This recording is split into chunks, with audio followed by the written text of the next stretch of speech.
A hostel is a form of low-cost, short-term lodging, where guests share a multi-bed dormitory with a number of other people. Often the beds are in the form of bunk beds, and the rooms are meant to fit as many people as possible so as to create for a cheaper alternative to hotels and Airbnbs. These rooms can be single or mixed gender, and they can have private or shared bathrooms.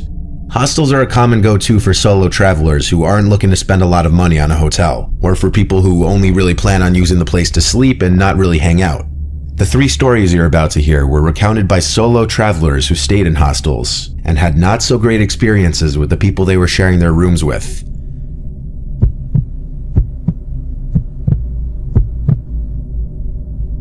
I was for a while talking to this French girl that I matched on some dating app after my breakup. We were texting for a while, then started calling and FaceTiming each other almost every night.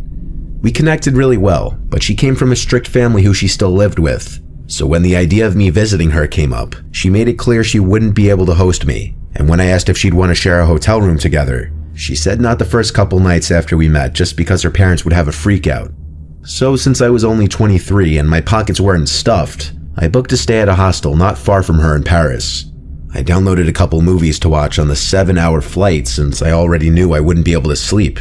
I never can on flights. And I was right. I tried sleeping but didn't even get close. So by the time I landed and then Ubered to the hostel, I was running on 0 hours of sleep within the past 24 hours.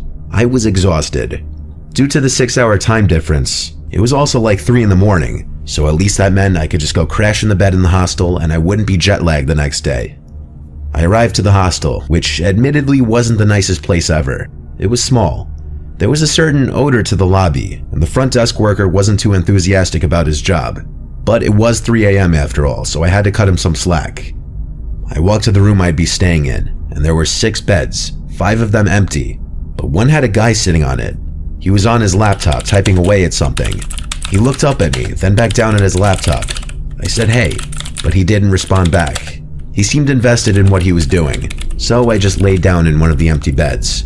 But the light to the room was still on. I asked him if it was okay that I shut off the light. Then he looked at me with a blank expression but didn't say anything. I repeated what I said, assuming he didn't hear me, and he nodded his head with this weird smile.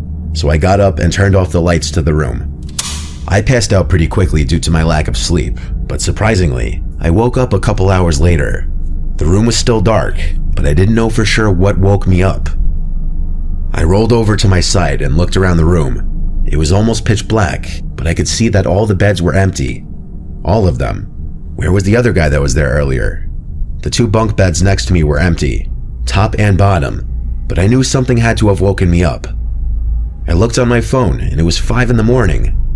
I needed sleep, so I said screw it. He probably left and maybe a sound from out in the hall woke me up. I lay back down on my side and closed my eyes. The mild traffic noises from outside was all that I heard. Then the bed shook a bit, and I heard a little crack of the metal frame, accompanied with this freakish breathing sound. I looked up in horror, and on top of me, I saw a head peering over the edge of the top bunk, looking into the bottom bunk at me. I can see the same creepy smile on his face, and his medium to longish black hair was drooping down with gravity below the top of his head as he hung upside down. It was a horrifying sight that words really can't explain. I screamed and fell off the bed as I realized what I was looking at. He sat up in the top bunk and continued looking at me. I screamed, "What the F are you doing?" as I threw something at him. He started to laugh this really strange, off-putting laugh. I immediately turned the light on and went through my stuff to make sure nothing was stolen, while watching him at the same time. I then heard a click of a phone camera and looked at him as he was holding his phone up to me, clearly having just taken a picture of me. He was still laughing while looking at me. Something was wrong with this man. I didn't know if he had some screws loose mentally, or if he was doing this with bad intentions. I zipped up my bag and went to the front desk and requested a different room immediately, one of the single private rooms. After explaining why and trying to get a reduced rate, he wouldn't budge, but he said he'd check on the room with the guest that I was just in. I didn't call the police because I didn't know if any laws were broken, but I sure as hell left a review of the hostel. The rest of my trip there was good. I had a good time with the girl I was seeing, but every time I returned to the hostel, I was scared I'd run into that guy. I don't like how a picture of me is on that weirdo's phone. I'm not a physical guy, but I wish in that instance, I did get physical.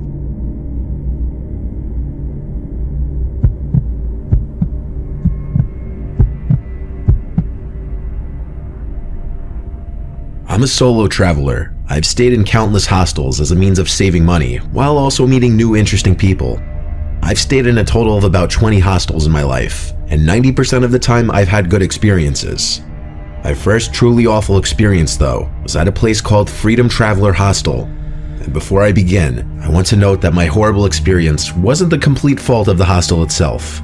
The Freedom Traveler Hostel is located in Rome. It was my first time ever visiting Rome.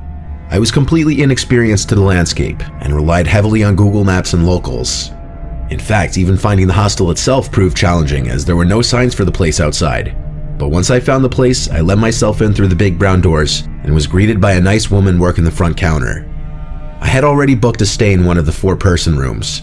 I was led to the room I'd be staying in, which had 1 bunk bed and 2 single beds, totaling sleeping space for 4 people. The room had a green theme to it, but it wasn't the biggest room.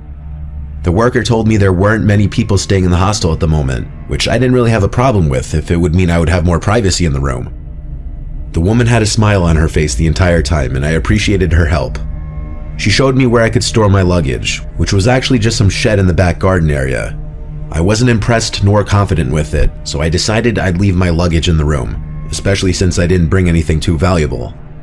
I was exhausted after a whole day of traveling, so after changing clothes and stowing my luggage under the bottom bunk bed, I laid down ready to take a quick power nap. Not long after, I heard a knock at the door, and 2 young men walked in. They had thick Italian accents, I could tell right away. They greeted me and started talking to me, even though I was mid-nap, but I'm polite and social, so I was friendly and chatted with them. They introduced themselves as Marco and Lucio, brothers. Marco had to be like 6'4", he was huge. Lucio was probably 5'11", but he wasn't a toothpick either, and I could see the resemblance in their faces. They were very tan, but both had receding hairlines, even though I could tell they were in their early 20s. They weren't the friendliest looking guys, but at first they seemed okay enough. After getting acquainted in English with them, the 2 brothers started to talk amongst themselves in Italian. They didn't know that I understood though, because right away I understood them to be talking about me and laughing at me. I heard, I believe, Marco describing me as some silly white boy. I could have said something right there in Italian, but instead I wanted to keep the illusion that I didn't speak the language. The 2 brothers eventually got up from their beds and left the room, with Lucio smiling and waving at me as they left. I just realized they didn't have their luggage in the room, which led me to believe they left their luggage in the storage shed in the garden area. I went to the garden area for a bit just to mingle with some of the people sitting out there, and I met a few nice tourists who were also staying there for the weekend. Then off I went to explore the city, heading in the direction of city center. After many hours and 2 food stops later, I returned to the hostel expecting some people to be socializing in the lounge area or in the back garden, but there was no one. So I figured I'd just get some early shut-eye. It was 9 p.m. anyway. I don't remember when I fell asleep, but I remember waking up. The lights in the room were still off, but I heard whispering voices. The brothers were back. I didn't move. I listened to what they were saying, still speaking in Italian. One of them whispered something that roughly translated to, "Just grab it, or are you gonna do it?" I didn't know what it meant, but I had a feeling they were talking about my luggage. I was waiting to hear the sound of my luggage being moved before I would let them know I was awake, but instead, I felt a sweet-smelling, cold and wet cloth being pressed up to my face, and I reacted by yelling and swatting it off my face. I turned to see one of the brothers standing over me. I screamed, "What are you doing?" The man over me, I couldn't tell which one it was, then got on the lower bed with me and tried to subdue me, but I kicked him off and screamed for help. The other brother pulled him away from me, and the 2 men took off out of the room. I quickly grabbed my bag and shoes and went to the front desk for help. The man who was working now said he saw the 2 guys leave, but there was no information on them even staying there. They were 2 random locals who were trying to rob visitors to the hostel. They tried to literally chloroform me. I didn't stay there after that, of course. I'm sure they've upped their security now, but when I stayed there, clearly anybody could have just walked right in. If I wasn't awake, I would have been chloroformed and robbed of my entire bag. After this, I started being more careful of the hostels I stay at.